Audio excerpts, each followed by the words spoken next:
Deep dive on Monkey D. Luffy.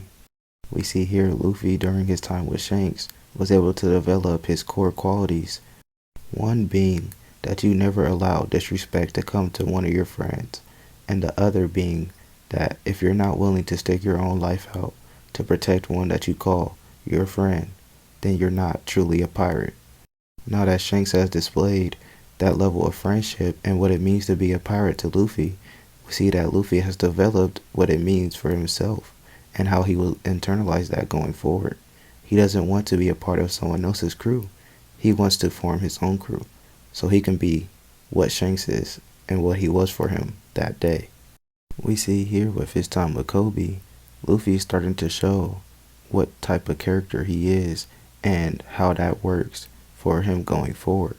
We see that Luffy is the type of character that speaks things how it is. He doesn't think, he just says what he understands, and he speaks how he feels it. We see that Luffy isn't the same type of MC as other MCs are. He isn't the type to gratify your dreams just because they're your dreams. He only gratifies them when you believe in your own dreams. That's why Luffy is willing to stand 10 toes on what you believe in, because Kobe was willing to stand 10 toes on what he believed in. That extends to the fact that Luffy, when it comes to meeting other people or hearing about other people, he doesn't allow the stipulations that involves another character to base that character off what he's hearing. He goes off what he's feeling in the moment. So once he sees that person for himself, he makes that decision. This is simply who Luffy is.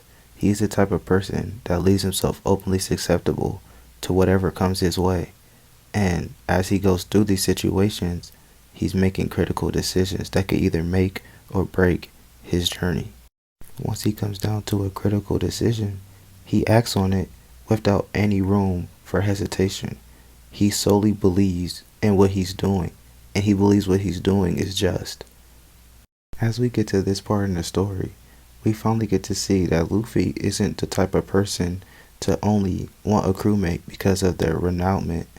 He also picks up somebody simply because of the heart that they can show and their character.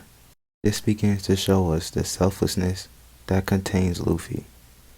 This shows how much liberation he bestows on the day-to-day person. This shows that Luffy not only understands struggle, but he also knows the key route to how to relieve yourself from that struggle, how to set somebody free, even if they stumble on things that he's never had to stumble on himself. We see with Luffy's debacle with Sanji that when it comes to losing your life, protecting your friends, and living your life for your friends, that's where Luffy draws the line at when it comes to sacrifice. You can be willing to put your body on the line as long as it doesn't take your life. You have to be willing to see another day. We've seen that when Luffy and Sanji were sharing Sanji's dream and they were connecting on having such a big dream, we see the passion that Luffy takes when it comes to protecting the Brautier.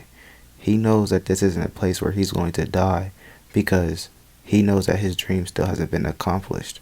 That's Luffy's mindset. We see that Luffy is selfish in the most selfless way possible. He can't live with the fact that good people aren't pursuing their dreams. So once he pulls people away from their situations that's holding them back, he isn't being selfish for those reasons. He is directly leading them and guiding them to their freedom. This is one of the early and best examples showing Luffy's emotional intelligence. He knew that Nami was being held back by her situation, and he knew that outside forces wasn't going to be acceptable for her to ask for. She wasn't going to be willing to ask for anybody outside of her situation because she wasn't willing to ask anybody inside her situation to help. Luffy understood it wasn't a matter of performance, but it was a matter of patience, and patience pays the way. One thing I love about the earlier fights is that we get to see Luffy displays exactly how Shanks would handle a situation, showing that he truly learned from his time with Shanks. Going back for what I said earlier, Luffy is now in that position where he gets to stick his line and go all out for his friends, and he never disappoints.